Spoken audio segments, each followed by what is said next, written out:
Amis de la débrouille, bonjour. Aujourd'hui, on va se faire un petit tuto. Je vais vous apprendre à réparer une crevaison de pneus. Pas des pneus avec des chambres à air, hein, des pneus sans chambre, ce qu'on fait aujourd'hui. Moto et voiture. Même camion, si éventuellement vous avez un camion. Je vais vous apprendre à faire ça parce que moi, je l'ai testé 5 fois dans ma vie. 5 fois, je dis bien 5 fois. Et j'ai eu aucun échec. La réparation s'est très bien passée. Et depuis ces 5 crevaisons, on roule toujours, d'ailleurs, on roule toujours. Et j'ai jamais eu de problème. Voilà. Donc, pour vous donner quelques exemples, ma femme, ça est arrivé à 10 heures du soir en pleine nuit. Donc, et en plus, elle avait enlevé le clou. Erreur à ne jamais commettre. Elle avait enlevé le clou, elle m'a dit j'ai crevé. Bon, elle avait le clou. Heureusement, on a eu de la chance, on a retrouvé le trou parce qu'elle s'est rappelée où elle avait enlevé le clou. Et j'ai pu à 10 heures du soir à l'aide d'une torche réparer. Une autre fois, elle avait un pneu qui se dégonflait de temps en temps. Là, elle perdait 1 kg par semaine ou par mois, je ne me rappelle plus. Donc là, pareil, mais là, j'étais obligé de démonter la roue parce que je n'arrivais pas à trouver le clou. Et après, avec une loupe, je l'ai trouvé. Réparé aussi, réussite. Moi, ça m'est arrivé 2 fois. Une fois, j'entendais cloc, cloc, cloc, cloc, cloc, cloc, cloc, cloc en roulant. Et c'était un clou qui était tanké, donc je l'ai laissé. J'ai roulé jusqu'à la maison. Il arrive à la maison, j'ai réparé. Et une autre fois, un locataire qui devait partir. Et le matin, en partant, on s'est rendu compte que la roue était crevée. Et lui était pressé, et moi aussi, j'étais pressé qu'il s'en aille d'ailleurs. Donc je lui ai fait moi-même la réparation, et ça a pris allez, un quart d'heure. Et aucun échec. Et le gars qui j'ai réparé la roue, il partait en Belgique, hein, c'était un Belge. Et quand il est arrivé en Belgique, il m'a appelé en me disant que la roue n'était pas dégonflée, qu'il était très content du travail.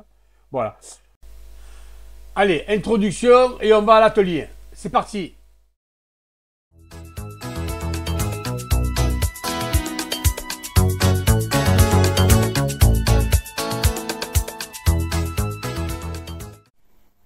Alors nous voilà à l'atelier et je vais vous montrer exactement ce qu'il vous faut pour réparer vos pneus en déplacement. C'est-à-dire, vous partez le matin, vous allez à la campagne, vous garez votre véhicule, vous allez faire une petite marche, vous revenez et qu'est-ce que vous voyez? Vous voyez votre pneu à plat. Bon, la première des choses à faire, c'est de regarder si vous voyez le clou, comme je vous l'ai dit. Imaginons que vous trouvez le clou ou la vis ou un morceau de bois tanké dans le pneu. Qu'est-ce que vous allez faire? Vous allez sortir votre kit de dépannage. Je vais vous montrer ce qu'il vous faut dans le kit de dépannage et quel kit il existe. Dans le kit, vous avez la vrille. Je sais à quoi elle sert. Vous avez l'insertion de mèche. Et vous avez bien entendu les mèches. Vous voyez, là, dans celui-là, il en manque 2. Il en manque 2. Vous voyez, c'est des sachets. C'est des mèches, elles sont souples. Et c'est, ma foi, moi, ça doit faire 4-5 ans que j'ai les ai, celles-là. Elles n'ont pas séché, elles sont toujours aussi bonnes. Ça, c'est le kit complet que vous achetez quand... c'est le kit de réparation pneus. On est d'accord? Il y a les mèches, la vrille pour agrandir le trou, l'inserteur de mèche, il y a un tube de colle. Moi, je vous dis la vérité, je ne m'en sers jamais. Ensuite, vous, qu'est-ce que vous devez ajouter dans votre kit? Un petit cutter. Rappelez-vous. Un petit cutter. Très important. Vous le verrez par la suite. Un morceau de craie. Toujours dans votre boîte. Éventuellement, si vous n'avez pas de caisse à outils, là, 10 mètres, une paire de pinces, celle que vous voulez. Moi, je préfère celle à bec long pour arracher les clous, pour les sortir. Je trouve qu'elle est mieux. Vous pouvez prendre une petite pince multiprise, ce qu'on appelle les pinces à bécro. Aussi, les petites, c'est pas la peine d'avoir des grosses. Si vous avez ça, eh bien, vous êtes prêt à réparer votre roue. Mais il vous faut aussi un gonfleur. Ça, j'ai oublié de vous le dire en haut. Il vous faut un gonfleur. Alors, bien entendu, il ne vous faut pas un gonfleur en 220 volts. Il vous faut un gonfleur en 12 volts. Alors, un petit gonfleur 12 volts, ça coûte pas très cher. Ça coûte une vingtaine d'euros. Celui-là, ça doit faire honnêtement, je dirais allez, 25 ans, 25-30 ans. J'avais acheté ça quand mes enfants étaient jeunes et qu'on partait, on partait à la plage. Je leur gonflais avec les bouées, les matelas pneumatiques, etc., etc. Alors celui-là, il est bien, pourquoi? Il a un bouton marche-arrêt et il a l'avantage, c'est qu'il a un spot. Il a une lumière. Vous voyez l'éclairage? Alors moi, l'éclairage, il est modifié. Il y avait des ampoules traditionnelles dedans. Et vous savez que les ampoules traditionnelles sont aux 12 volts quand vous les branchez. Eh bien, la batterie, vous la videz en 2 secondes. Alors j'ai modifié, moi j'ai mis de la LED. Tout simplement, j'ai mis une ampoule à LED. Je consomme 10 fois moins de courant. Alors le compresseur, il est composé de quoi? D'une prise allume-cigare. Vous pouvez le modifier et mettre 2 pinces. Pour aller directement sur la batterie. Et bien sûr, le gonfleur. Voilà. Ça fait beaucoup de bruit. Et voilà, donc le bouton d'éclairage, il est là. Si vous avez un petit gonfleur, il existe des petits gonfleurs comme ça en 12 volts, ils sont pas mal aussi. Mais qu'il n'y a pas d'éclairage. Je vous conseille d'avoir un éclairage.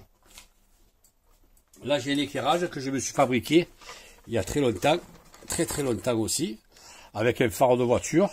Et j'avais incorporé un bouton marche-arrêt là. Mais celui-là, je le branche directement sur la batterie.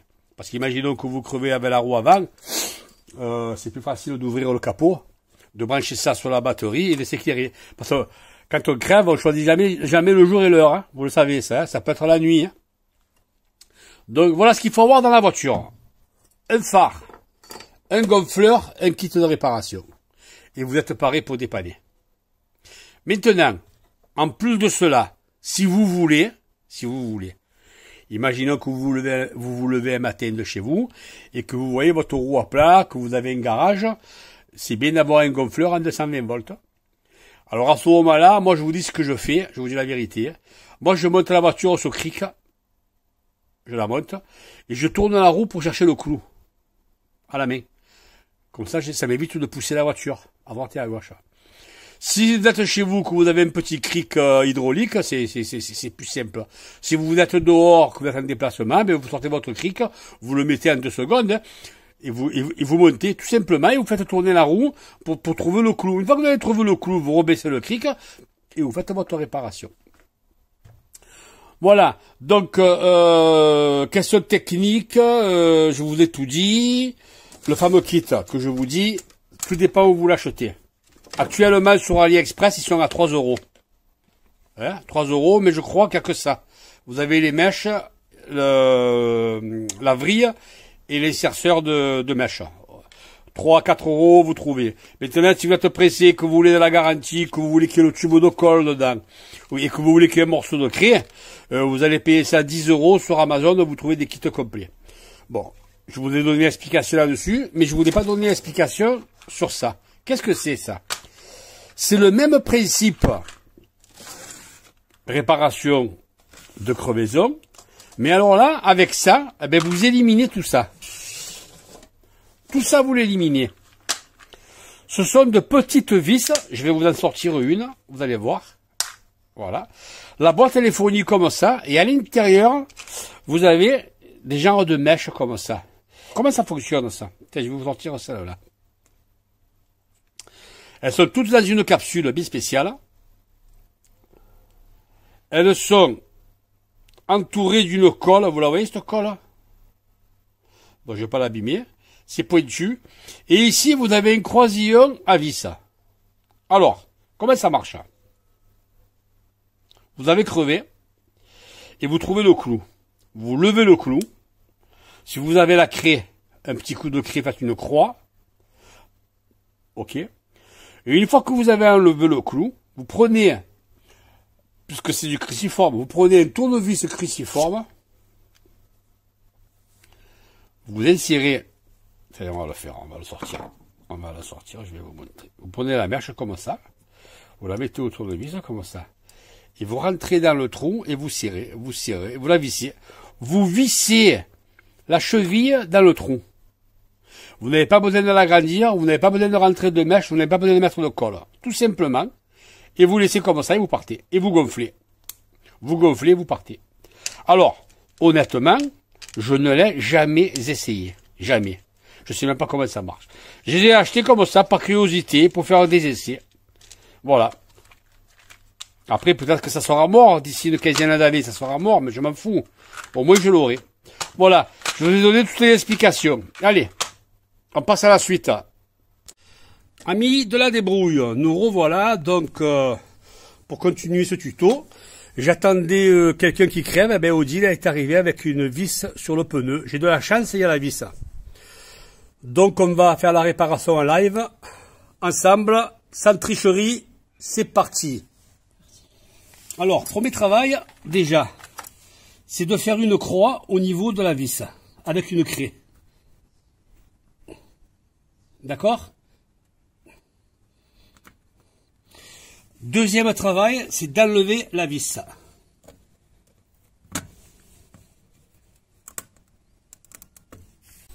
Troisième travail, c'est de prendre la vrille et d'agrandir le trou au maximum.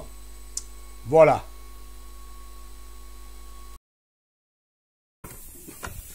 Justement pour bien agrandir le trou, pour qu'une cheville elle rentre. Alors pourquoi j'ai fait ça? Parce que je pense que le pneu a été abîmé. Voilà.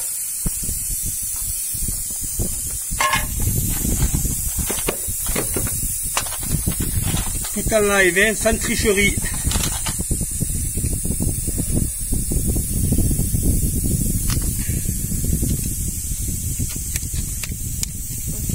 Alors, on prend une mèche.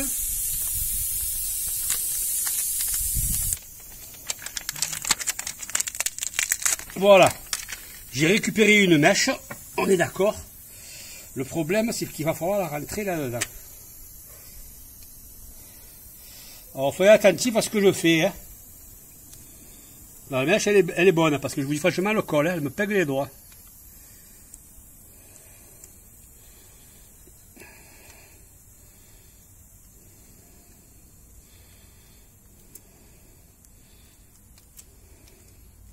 Voilà, à peu près à la moitié, vous la rentrez la mèche. Ok, vous enfoncez ça dans le trou.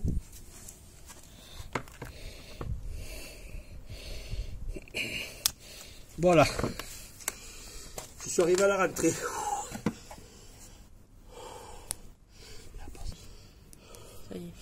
Voilà, vous voyez, une fois rentré, j'ai retiré l'appareil. Hein, et maintenant, au cutter, je coupe à ras.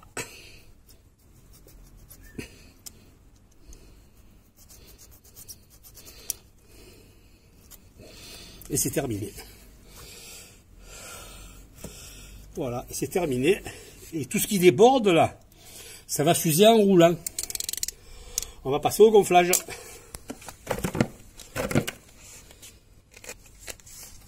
Maintenant, nous allons passer au gonflage. Alors c'est un petit compresseur que je m'étais fabriqué à l'époque. Hein. C'est un moteur de frigo. Hein. Il a au moins 40 ans celui-là aussi. Mais je peux vous dire qu'il gonfle bien. D'ailleurs vous allez le voir de vous-même.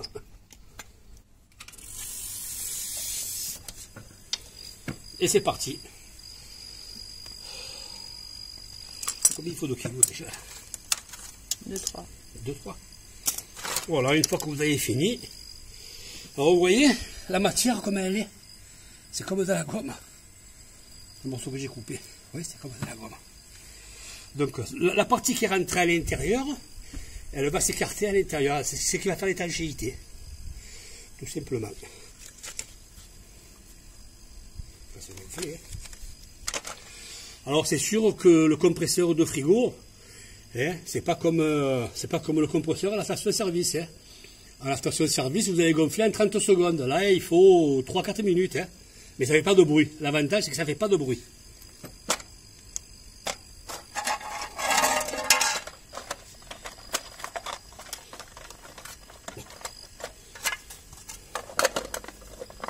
Et voilà. C'est paré pour la prochaine fois.